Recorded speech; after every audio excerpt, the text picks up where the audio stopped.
Billie Groom, your host of Effective Animal Advocacy on All About Animals Radio.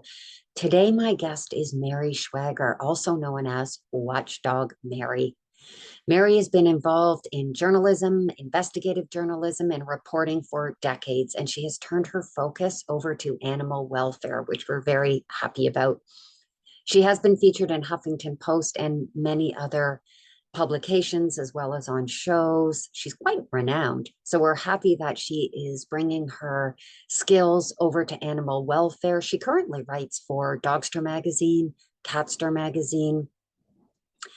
Mary and I are going to be discussing the shelter system, and she's going to be providing some tips and advice and suggestions for you to become involved in the shelter system in your community and how you can help. So thanks so much for joining us, Mary. Well, and thank you so much for having me, Billie. Thanks so much for joining us. This is just going to be such a great talk because you are just so knowledgeable and interesting and just really right hands-on. You are grassroots. So tell us about what we're going to talk about today. Great. Yeah, of course. So one of my favorite topics to talk about is how to be your own pet detective in your community. Well, that goes with you being an investigator, so that's perfect. Yeah, exactly. And it's really not that difficult. And no matter where you live in this world, you hear the staggering statistics. In the United States alone, you hear about millions of animals every year are relinquished or end up in animal shelters, across the country. Millions of animals are also euthanized many times in these shelters for space reasons. And that's really terrible. And the same types of situations, happen in other countries as well.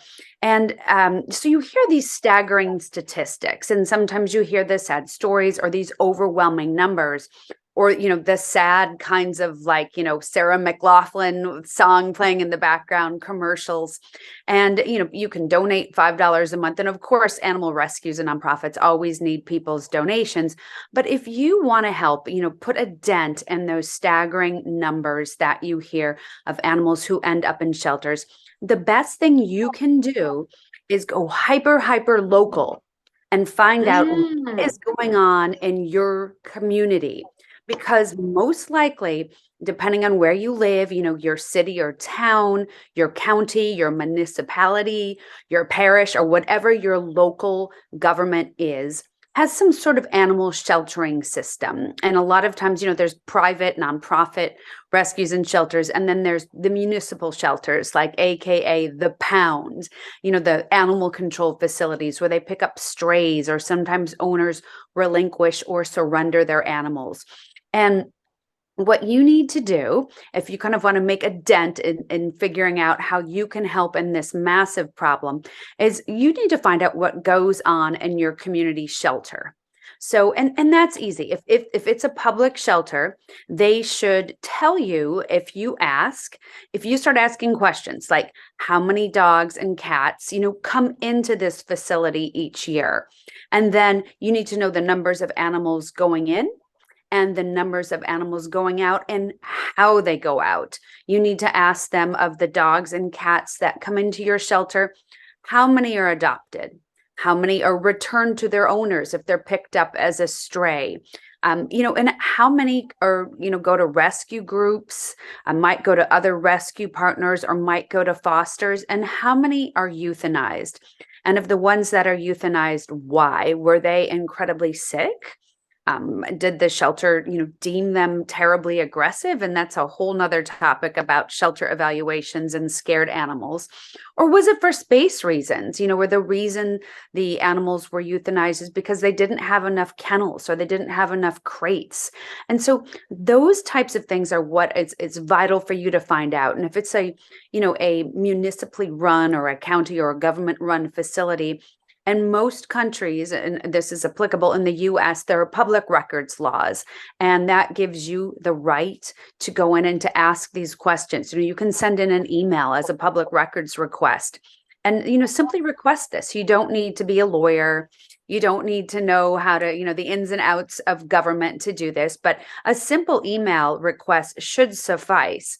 And if they don't tell you the answers, that's a red flag. Depending on the answers you get back, there could be, you could look at it and say like, oh, my local shelter is doing really, really great. They're adopting out, almost, every animal that's coming in here. Or you might have a shelter where you look at the numbers and you think, oh my gosh, that's a lot of animals that are euthanized. And that brings up again the topic of why are they euthanized? And if it's for space reasons, then you have a problem. And whatever results you find out, especially if it's something alarming, that's when you can be a catalyst for change. If you find out, for example, that your shelter is euthanizing many animals for space reasons, you can go in and start talking to them and understand more about the system. You can go to the local governmental meetings and, speak before the town council or the city council or the county council or whatever, however the government is structured in whichever country you're in. And you can say, hey, I went in and here are the numbers and this is alarming and we need to raise some awareness about this. You need to wave the flag and say our local shelter needs help.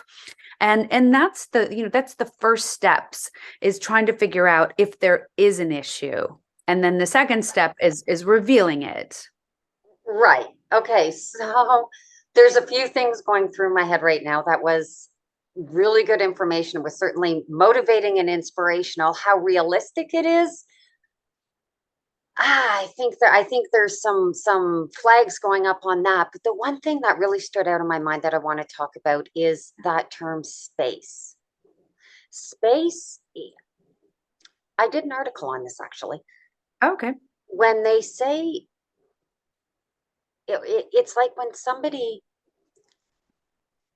surrenders a dog because the dog, they can no longer keep the dog, or they don't have enough time, or they don't have the shelter doesn't have enough space. That is a really, I don't know the exact word I'm trying to think of. I can't remember the word I used in the article, but it's a very elusive term in the sense that why don't they have enough space? Why don't they have enough time? So it's not, they almost make it sound like that is a justifiable reason for euthanasia, when in actual fact, when they say we don't have enough space, that's because they're either not adopting out the dogs at a fast enough pace, they don't have an effective foster program. Space itself isn't an issue. There's a reason why those dogs aren't being adopted. That's behavioral or health. And then you also have the people surrendering. So when they say we don't have time, well, if you have to walk your dog separately from playing with your children, and you can't take the dog to the park, and you can't take your dog camping, so then you have to put your dog in a shelter, but your dog's not good in a shelter, and you can't get a sitter because your dog doesn't like, so really when you have these sort of generic justifications that actually have a line on statistics, space, really, what does that mean? I mean, that's really the thing that goes into people's head. Well, build more space. No, that's not the solution. The solution is, why are there so many coming in and not going out fast enough that there's not the space? So that's a really, I think that just in itself, that topic right there would need to be dissected into the individual shelters that the people are going to, and saying, getting these stats that you're talking about and getting these numbers, because to me that one is just very, it's kind of like a catch-all. Well, there's something in the United States that's really catching on, called like the no-kill movement. Well, And yeah, that's a whole other topic. Whoa, whoa, whoa. Before we get into that one, but it has to do with euthanizing animals in shelters because they claim they're full, which, the no-kill movement would say like, no, no, no. If you're a no-kill shelter, you should not euthanize any animal just because you're full. And that's the space reason behind right, it. and they need to, I think, dive more into what is meant on space. Is it health issues? Is it, why are those dogs there for long time? Commonly it's behavior, a lot of it, or the reason why the dog is returned or not adopted out. They have so many dogs coming in. Why do they have these dogs coming in? So I think this is where you were going with your whole, like, we need to look into these stats and really dissect them, so that obviously in order to get solutions and the right solutions for the individual shelters, we need to know where their numbers are and where they're sitting and where their problem or pain points are, which could vary by location, could vary Oh, by absolutely. population. There could be just Absolutely. lots of weather. Here I am up in Canada, weather is going to affect, different seasons like it does with everything, so there's a lot of different variables that people are going to run into differently depending on where they live and how the shelters run, how big the shelter is, how population of their area, how dog friendly their city is. Some cities are just simply more dog friendly than others, so therefore they have more dogs and they might have more fosters and might have more programs, and therefore Absolutely. the rotation goes through faster. So there's a lot of different factors. Getting those stats, I want to get back to that. Mhm. Um, I don't know. I have to question how easy it is for some places to. They don't even have to. A lot. Some of those shelters are not even required to have or present or share those stats, even though they are somewhat under government. They're not necessarily required. And then, Well, if it's a municipal shelter, or if it's a government shelter, they in the United States at least, and I would imagine that there are similar laws in Canada and in the UK. You absolutely, it's called, it's under the Federal Freedom of Information Act, and you definitely have a right to make those requests. Locally, it's called a public records request, and you absolutely have the right to ask a government-run shelter for those numbers, and they should give you an answer. And quite frankly, any shelter, whether it's public or private, if they don't provide those numbers, like that's a red flag in itself that should mhm, have you asking questions. So if you can't absolutely. get those numbers, that's another flag that you should waive. Is this And I that's asked good to know. Like you can get those numbers. You might make a wave doing that. You might create issues that it doesn't mean that they're necessarily going to like, but you can get those numbers. Now in Canada, um, we have Humane Canada, and Humane Canada is separate from Humane Society and SPCA, Mhm. but they sort of they collect this data, but the Humane Society and the SPCA are not required to provide it to them. And they're not required to fill out every single part of the questionnaire. So they could fill out some parts, but not other parts. And some could and some couldn't. We do have the stats on how many do report it and how many report what part, but they're not forced to do so. But what you said is a very good point.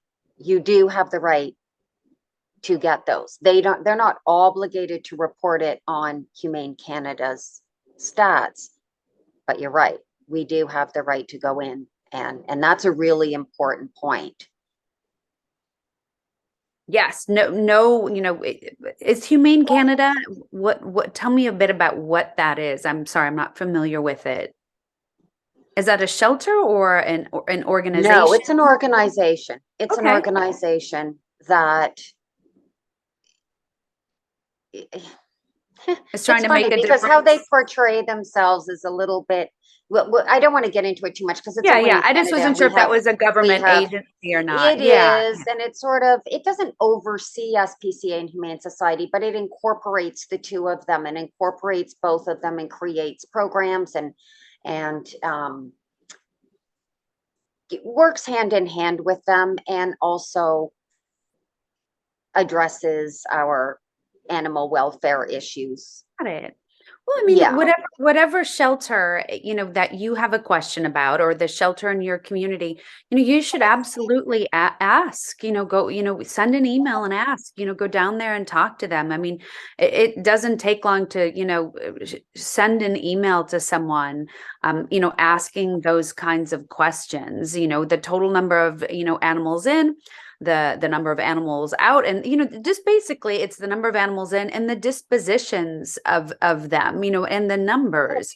And then a lot of the bar that they're trying to get raised in the US for no kill is like something like 90% or more um, live release rate, meaning that the animals go out to a foster, adopt, or a rescue group, and not euthanized. And so, I mean, once you get the numbers, you can kind of tell what's alarming. If far more animals are being killed than are adopted or go to fosters or rescues, that's a red flag. And as I mentioned before, if a shelter does not give you the numbers, whether they're public or private, that's another red flag, that would lead you to ask a whole nother set of questions. But, if you want to make a dent in animal welfare, definitely find out what's going on in your community shelter, because that is, one type of area that you can laser focus on, and it's right in your backyard. You can go down there and talk to them.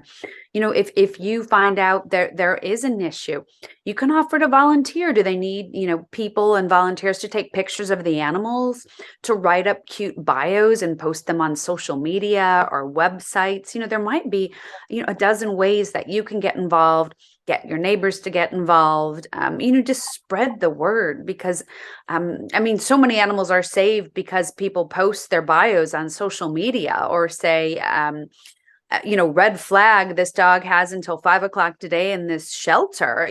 Who can save this dog? I mean, I see the posts all the time, and that kind of awareness, and people going down and taking videos and pictures of the animals in need, like literally saves their lives. It's really It amazing does. It what does. I see grassroots that volunteer with happening like in boots on the ground can do. I see that happening in the States. A lot of it has to do with legislation that was passed where the year, but we're fairly recently, relatively speaking, in California, where the shelters cannot euthanize a dog that has one of the rescues, or a person, or a registered rescue or adopter has expressed an interest in taking that dog, which is a great law. So that has made a dramatic difference, because people now feel like it's really worth their time and the ability to post and to get awareness of each individual dog and get it out there, because if there's any amount of interest, they can't legally euthanize the dog. So I think that legislation not only saves dogs' lives, but also inspires people to do exactly that, because all they need is that little bit of somebody saying, yeah, I can take that dog, or our rescue can take that dog. I'm not sure exactly. I think it has to be an adopter that has Yeah, I met don't the I don't know the qualifications. specifics of it, but even in Texas, I volunteer in animal rescue, and I'm in the for those of you familiar with the US, I'm in the New England area. And in the northern states, we kind of have less of an animal Yeah. overpopulation problem than in a lot of the southern states in the US. And people going into shelters and taking the videos and the pictures, grassroots efforts, like super, super local, super Yeah. grassroots, taking them I and work saying, look closely with at this, them too. Yeah. yeah, yeah, And it look at does, you this can see dog. it working. Yeah, It totally yeah, does. It yeah. works. What's interesting is that it's become a thing where these shelters actually almost rely on them now. It's like, here's the Mhm. list of who's going to be euthanized Yeah, tomorrow. yeah, Here's the 25 dogs. And then everyone runs around panicking yep, and yep, crazy, spending yeah, their whole yeah. entire days. It's so much work and so much effort, but these dogs do get saved. And Those then it's people on to are the next. saving animals' lives. They really are. Yes, they are. the problem needs to be addressed, the Of real, and course. that's where your legislation comes in, and that's where people are going to exactly what you just said earlier, where you can go to your local government and present those stats and say, a lot of times they just don't even know. Do you know that this is Yep, happening? Do yep, you yep, know? exactly, Um, Now, exactly. for Canada here, it's not, you don't see that as much posting, and you don't have, now I shouldn't speak for everywhere. Just because I'm in Canada doesn't mean I know what's going on all across Canada. Of course I Yeah. don't. But it's not as common as I've seen, or maybe I'm exposed to in California and Texas, where they are posting these, and it's frantic and it's successful. So they're not doing it Absolutely. as much, but not, I it's not so much because of lack of knowledge or education or inspiration or motivation. It's more the the shelters are not, that they are not as transparent, and I think the transparency still lacks everywhere. There's just a lack of transparency, and you can go knock on their door and they'll just say no, and just not want to talk, not want to discuss, not want to, whether they legally have to or not. They certainly are not legally required to be open to any solutions, suggestions, help. That they legally have to provide the information. Yes. I don't know, and I'm sort of trying to cover all angles here, because you're very familiar with certain areas that you're in and that you've really been working with, and those solutions have been helping. So to sort of bring this a little more global, I'm not sure that that would be, I mean, you can always go in there, but I think a lot of the people who volunteer at these shelters, sometimes people, they're a little bit not as open to making waves as you and I are, Mary. Yeah. Saying, and some of the people that are these grassroots advocates, and you're right. I mean, everybody can make a difference on a level that's comfortable for them and what they can do.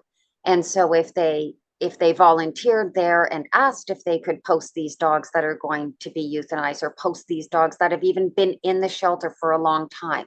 Mhm. What is a long time for some shelters? 3 months, 6 months, a year, 2 years, 3 years.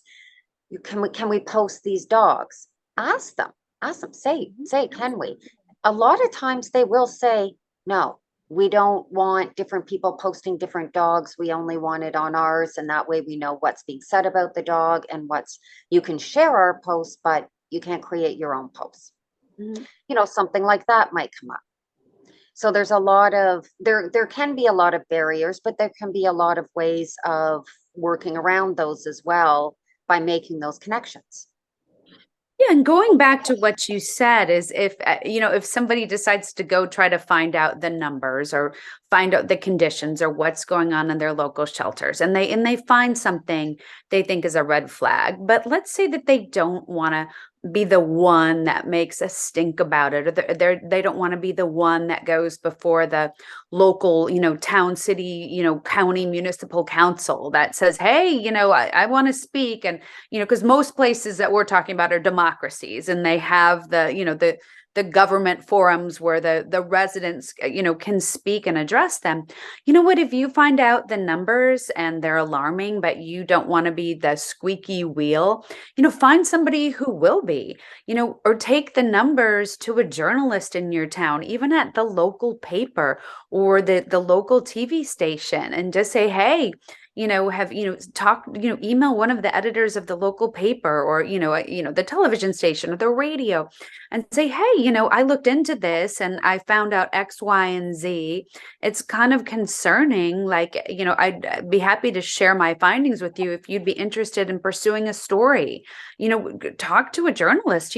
Anything that's new that they haven't thought of, you're like, oh, I mean, I'm a journalist, and so if someone comes to me with an interesting tidbit, I'm eager to say, whoa, I never even thought about looking into that. Like, thank you.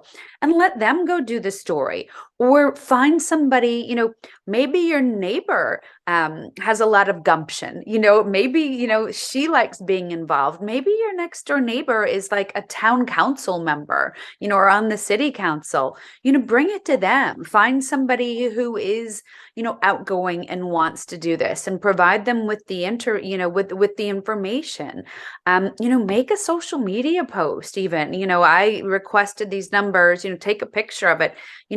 What do you all think? And then, make it public, and then people can share it and say their thoughts, and it might get some traction. So you don't necessarily have to be the one that is, the public face to something if you find it concerning. But if you can, give the information, that of course the journalist could probably, needs to verify on their own. But if you give the information, and backing up finding out the information, that's how you can really make a difference. But you don't have to be the one that's jumping up and down and waving the flag, but get that information to somebody that can. And this reminds me actually what you said earlier, right back to the beginning of what you said about how there's shows, whether it's commercials or shows or celebrities and musicians talking about, give your $5 a day. So a lot of times I find when I'm, CBC, which is the Canadian Broadcasting Corporation, so our major, is hand in hand with the shelters. They are very close. They're always, when I say always, regularly you'll see shows on or news flashes on, the shelter's overpopulated, or they need, or they'll be interviewing someone from the shelter who works at the shelter about and these are to generate funds. It's to generate funds and to maybe increase adoption for a week or for an event or something like that. But would they really take that step to say, yes, we have the shelter that is admitting that they're currently going through a problem, so that shelter automatically runs to the local news station to get this publicity. But when these people are coming to these news forums and saying, hey, I've got these stats, what's going on here? We don't even know. I don't think I know where I am, your average person wouldn't know. So this is why I love having you on, because I know for sure in my small city, the average person doesn't know how many animals are euthanized in our shelters. So would they actually come out and do a story on that? Because they are very connected. They are very connected politically.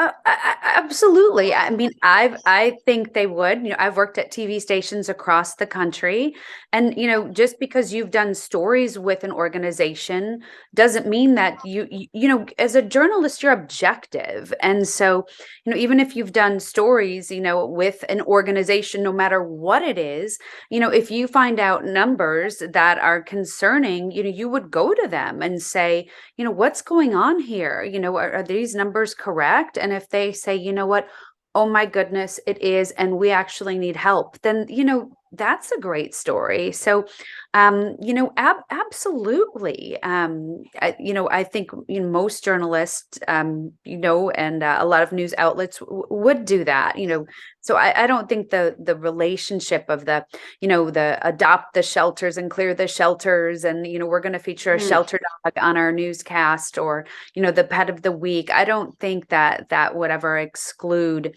a news outlet doing a story saying, Jane found out that they're, killing all these animals at the shelter, what's going on? Yeah, and you would know, you're in it. I mean, again, we're talking to people all over the world, but yeah, the media is so powerful and so interesting. And like you say, if they can get a different angle on something that is a general topic that they know is popular, animals, saving animals, animal rescue, and shelters, and local, what's going on and what you can do, if it's a different twist on it. Yeah, yeah. Or maybe, the shelter will say, we've got to pass some spay neuter laws, or we need to make spaying and neutering pets easier and more affordable to people.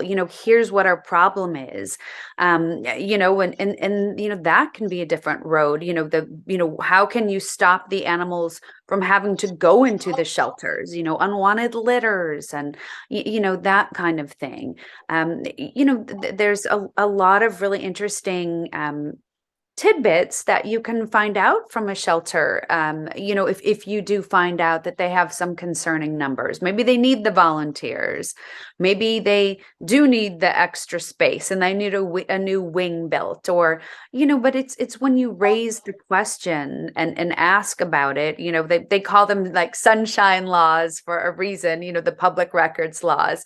But when you find out something and ask them, sometimes amazing things can happen. Stories I've done have resulted in bills getting filed, to change the laws, and some have passed, and that's just like an amazing feeling, because what an email that someone sent to a government agency about the number of animals in and out and why, that you give to a reporter, could spark an amazing story and an amazing turnaround. One of the reasons I had been doing consumer and investigative reporting for all of my career, and one of the reasons I started writing more and more about animals, is I had a couple of national consumer columns I was writing, and I had a website and people could email me tips. And a woman, Jen White from San Antonio, Texas, emailed me, and she said, if you want a story, you should look into how many dogs San Antonio Animal Care Services is killing each year. And I thought, what? And she said, it's thousands. And I'm like, that can't be. I live in the northern part of the United States, which there aren't as many animals in shelters for a whole number of reasons. But and I looked at San Antonio's numbers and I was shocked. And I wrote a series of articles about the shelter and their practices and things like that. And then the floodgates open. What about this place and this place and this place? And then I got involved in animal rescue and helping rescue groups. And so just from that one woman's email, it changed kind of the course of what I write about, and my involvement in my volunteer work as well, from one email. So anybody who's listening to this, your one email to someone, or to a journalist, or to someone who can make a difference, can completely change the world. So, don't be afraid to do that. Yes, information is key. Education is key. Yeah. Key. And it's sometimes interesting what we think people know, but they don't know. Mm-hmm.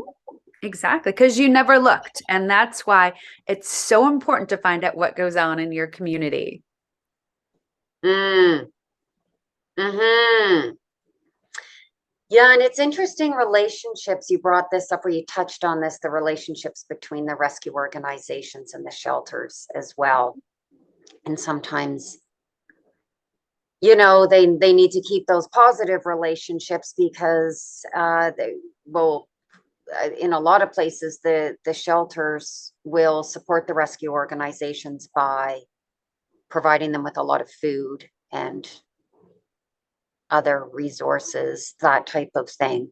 But on the same note, then the rescue organizations are taking some of these dogs from them as well, when they don't have physical space, because a lot of the rescues are foster based, but they have the ability to take these dogs. So they have a positive working relationship. And that can be, obviously overall for the animals, that's positive and that's good, but it could also prevent them from wanting to dive in too deep or to know too much, or they have to be careful on, and mostly a lot of them are volunteers as well, right? On the rescue side of things. So they want to do what's best for the animal in that moment. So if you're outside of both of those realms, then maybe that presents an opportunity for you to talk to both sides and see how that works and see how that connection is. So for me, that's what I mean, I do a lot with independent rescues, Yeah. and I learn a lot about the shelter system from the independent rescues. One thing when we're talking about stats, this is where I was going with this, where we're talking about stats, is you can get the stats on where the dogs leave the shelter. So are they going to a rescue? Are they adopted? Or are they in a foster? Or did they get euthanized? Somehow they left that shelter. So you can get those stats. They don't follow down the line where those go. So for me, I work a lot with pet parents and fosters who have these dogs from the shelters. And because we work together, these dogs aren't going back to the rescue and they're not going back to the shelter, but the rescue and the shelter never know that. And these are hundreds a year, and they don't know that. So that's a stat that, from what I can find out in the States and UK and Canada, it's not a common stat. They don't follow the dog down the line. I mean, they care. They might do a follow up with the adopter in general, that type of thing. If the dog comes back, they obviously have that stat. But if the dog doesn't come back, they don't always know if the person maybe gave the dog up to a different shelter or a different rescue. So that's Yeah. Something that could be looked into more, or some solutions on that end. And that would be an absolutely great position for someone who has some time and some people skills to work with a local rescue and be that person that follows up with the dog once that dog's adopted, because that's time. And, when you're talking about foster and you're talking about volunteers and organizations that are run with volunteers, that would be a phenomenal position for some people to have. And then you'd learn a lot about what's going on and where these dogs are. So that was just one example of where Yeah, you could be a yeah. part of it, where you're not actually working with the dog. I actually work with the dog, but if you were that person that just did the follow-ups and Yeah. see how the people are doing and what they did, and did they end up going and doing, and not to be nosy, not to be, if you're a people person, Yeah, yeah. you can get these answers. Yeah, yeah. A lot of the shelters that, the hopefully the good shelters, um, create rescue partnerships with rescues they think are good and reputable and do a good job. Some of the shelters, to be a rescue partner, to be able to take animals from the shelter, you have to provide them with a lot of information. Some of them require, of course, proof of like a nonprofit status, but they require letters of references from vets. They want to know your rescues numbers. But some of the rescues I know, including one that I volunteer for, they do follow-ups with their adopters at certain increments, like 1 month, 3 months, 6 months. And they also, they do that to make sure everything's going okay. But they also want to nip in the bud if there's, and you'll love this, if there's any behavior problems, because they want to say like, hey, okay, if he's, play biting with the kids, this is when you need to get a trainer. You don't want this to escalate. You don't want him biting the neighbor's kid, and, and then, the dog's returned, or that kind of situation. And some of the rescues also have language in their contracts that say, if, for any reason you can't keep this dog or cat, you need to contact us. And, and we need to talk about this. And so some of the, the reputable rescues do those follow-ups. And then, should the person not be able to keep the dog for, a myriad of reasons, they have to go back to the rescue rather than turning the dog into a shelter.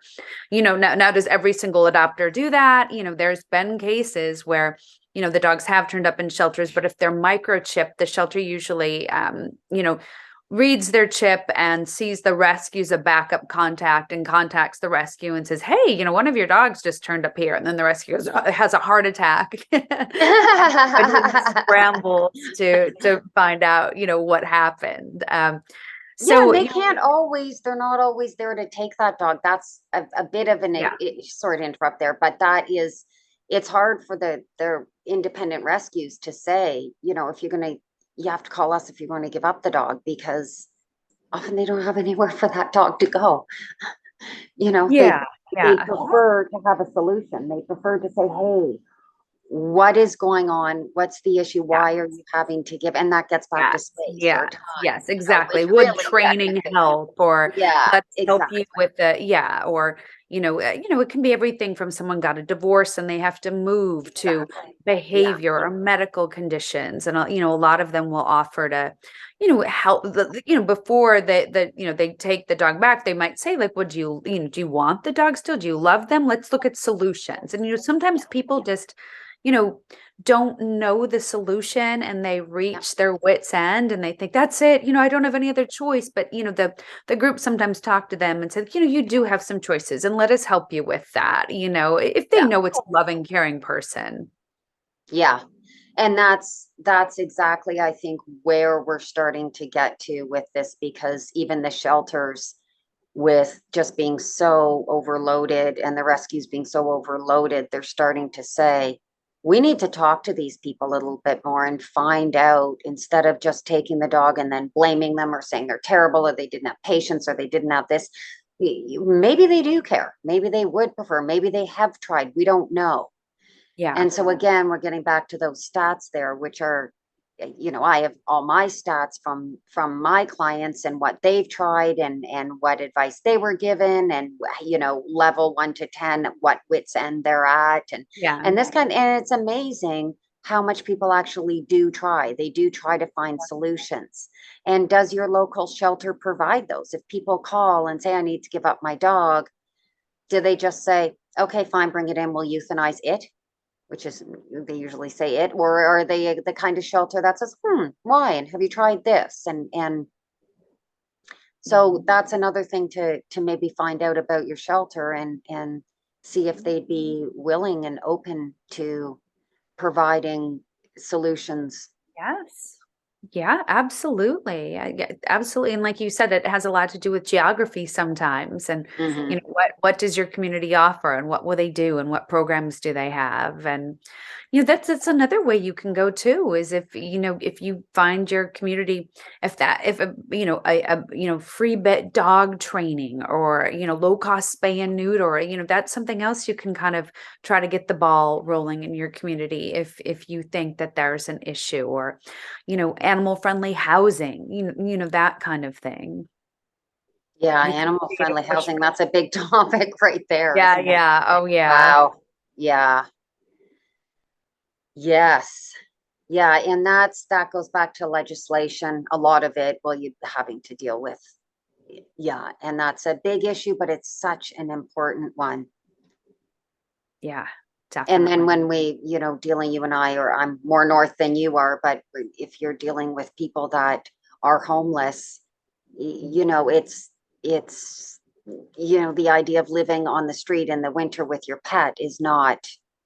Yeah. I mean, it's no fun and not a good thing anywhere, but when you're talking, horribly cold temperatures, it's not even Yeah.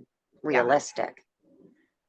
So, Yeah. yeah, wow, lots of topics. Oh my goodness. Yeah. Okay, so we Yeah. covered a lot of topics here.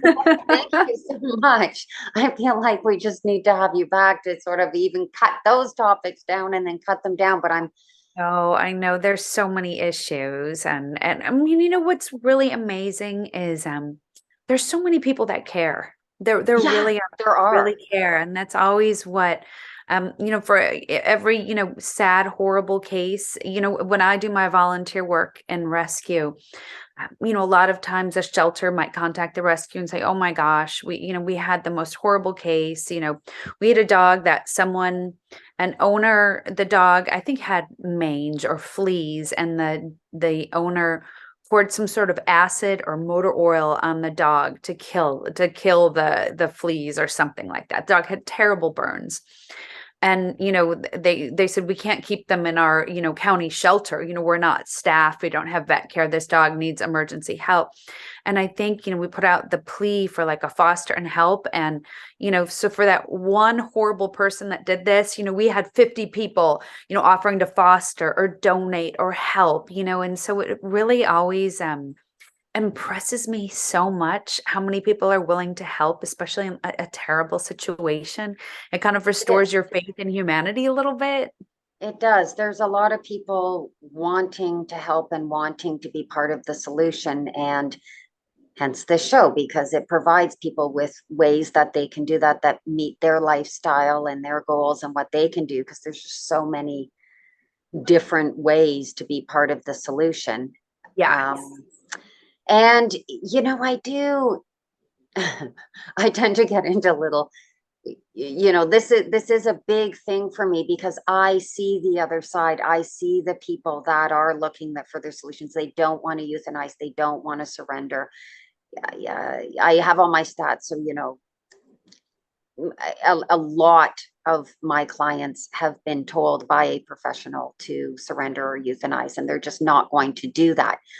Yeah. And I understand that people see the flip side. They see, the dogs that are in the shelter, and it's sort of this automatic, oh, well, some horrible person gave up on this dog, or some horrible, and you should never do that. And a dog is for life. And I fully believe that. I agree with that. But the reality is that we need to figure out whether these people are just in that group of, no, they don't care, they're just, or whether they're in that group that does want solutions, and they do want to figure out how to keep their dog, and they do want to learn more and to do everything right, but they're really they think they've tried. You said it earlier, and you said it, they think they've tried everything. They believe they believe they're out of options. And it's not so much that they're frustrated with even their dog or their dog's situation or behavior. They're they feel defeated with lack of options. Yes. So we need to start thinking maybe of people a little bit that way too. It's like, yes, it looks like they're horrible people, and they're giving up, but how can we find out whether they really will take that one more step?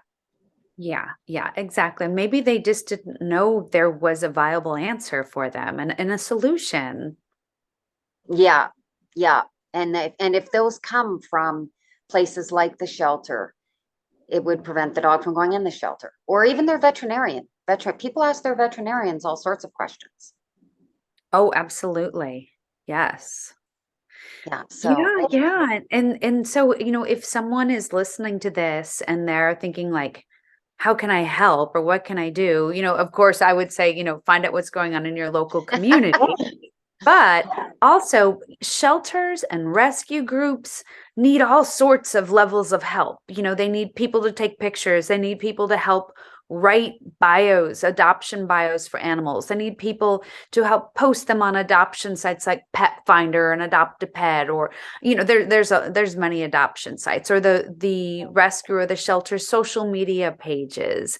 They need people to help with the accounting. They need yep. people to help with, applying for grants, and of course they need help, driving animals to veterinarian appointments. They need, people to foster, oh my gosh, if anyone would consider fostering, you're literally saving a life by giving an animal a All of temporary that place to together is stay. saving a Yeah. life. It's Yes. amazing. And Yes. the number Exactly. one foster that rescues lack is fosters without another animal. Yeah. If you do not Yeah. have an animal, and you're not ready to have a full-time animal, but you Yeah. can foster, because that can be so challenging for rescue organizations to get, are those fosters that don't have Yes. other Yes. animals that we need, that for the animals that can't maybe at that point in their life be in a home with, because some of these Yes, yes, yes. No, for their own absolutely. dogs, and then this foster and that foster and everything else. Yeah, And you can even yeah. specifically say, I know people in my community that they love fostering the pregnant moms. It's their thing. Mhm, mhm. It's their Yep, jam. yep. They just love, and then they know how to, the puppies and Yes, yes. all that kind of thing, and birthing and all, which is, Oh, I'm the adolescent dog. So, but it's so great knowing them and talking to them, because they've got their thing that they do. So you can be specific on that, yes. and say, I'd like to. The other one I wanted to throw in there is construction workers or handy people, Mhm. because sometimes, yeah, I mean, yes, for locations of where dogs stay, but also sometimes people will be great fosters and they've been fostering for a long time, and then they just need repairs with their fence. You know, they can't take these dogs right now because our fence blew. It's really windy where I live, so maybe that's why but that's just an example, right? Yeah. So if you can donate, your time to fix their fence, you never know what they're going to need that would make a difference for one person or one animal. Yes, yes. And even if you think, well, I travel so much, I can't foster. But if you're in town for like 1 week a month, you can be the vacation foster, for a rescue. Or even that 1 week, there might be an animal in a shelter that needs to be out, at 5 o'clock on a Monday. And if you can keep them till Friday, that gives the rescue a few days to scramble and find another place for that animal to go. But there are so many times where some shelters are like, nope, nope, time's up at 5 o'clock today. And, they need some place for that animal to go to at 5 o'clock if they're a foster based rescue. And so you taking the animal for just a couple of days is literally, saving a life. And so, people who think like, oh, I travel too much, you don't have to be the long-term foster. Anything helps. And then that reminds me, gosh, we could go on forever, but there's some rescue. And when you're looking at the organization, if you want to volunteer at ones, they're run differently. They're all run differently. Yeah. So, for example, there's some I know that part of fostering is to take those dogs to adoption events.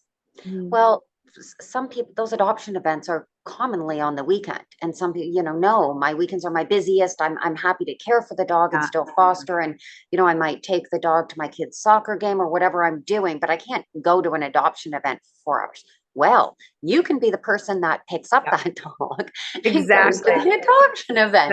And then you Exactly. don't have the dog in your home, you don't have the Yeah. dog in your life, but you can go pick up that dog, go to the adoption event, have fun at the adoption event, and bring back that dog to that home. Yep, absolutely. That's how I ended up with one of my dogs in the past. There you go. Really? That's great. Yes, I said, yeah, I'll go and I'll watch this dog for 3 hours. And then at the end of the 3 hour event, he didn't get adopted. And he's like, I'm coming home with you, lady. And I'm like, yeah, I Oh, think you are. So yeah, but you don't always have to leave with the animal you no. want. Yes, let's not That discourage doesn't people on mean that. anything. Yeah. Yeah, you Yeah. can have them for 3 hours and then leave. Or even, you can even dog walk for a foster. Yeah. Sometimes fosters will foster, but they say, I'm at work for 8 hours a day. Like you can come and, pick up the dog for an hour and take them for a walk, and if you're a single person, it's a great way to meet people too. There you go. There you go. It is. Get those Going friendly to that dogs dog and go park. walk Yeah. around the lake, and the next thing you know, Exactly. that's, yeah, fringe benefits on your volunteering. Oh yeah. That's fantastic. Oh, this has been super great. Thank you so much. And I'm sure people are just going to have all sorts of thoughts and inspiration going through their mind, and different things they can do, whether it's on the larger scale or well, nothing small, really nothing small, because Yeah. it's all part of the big picture. Yeah. So in And the it's show notes, we will have links to Mary and to all her articles and websites. And if you have any questions, they can, go there and check out what you're doing, because you're always doing something and writing some article and doing something. yeah. And there will be a link on my website that's just watchdogmary.com called Check Your Shelter. And Okay. it's a page and an article I've written that has all this information and what to request and literally what you should write in a request and how to do it. And so if you want to find out more information about what we talked about, just go to watchdogmary.com and click on Check Your Shelter. Oh, that's really great info. That's really good to know. Yeah, that gets people started and gets them a focus, and how to start that ball rolling. And that's probably the hardest for a lot of people, is just getting that ball rolling. So that's fantastic. And that link will be in our show notes. So thank you so much, Mary. Thank you And so much for having me. well, Thank you once again for joining us on Effective Animal Advocacy on All About Animals Radio. Please be sure to check out the other shows on All About Animals Radio, which dive into different topics on different animals all around the world with amazing hosts. Your feedback, suggestions, and questions are always welcome.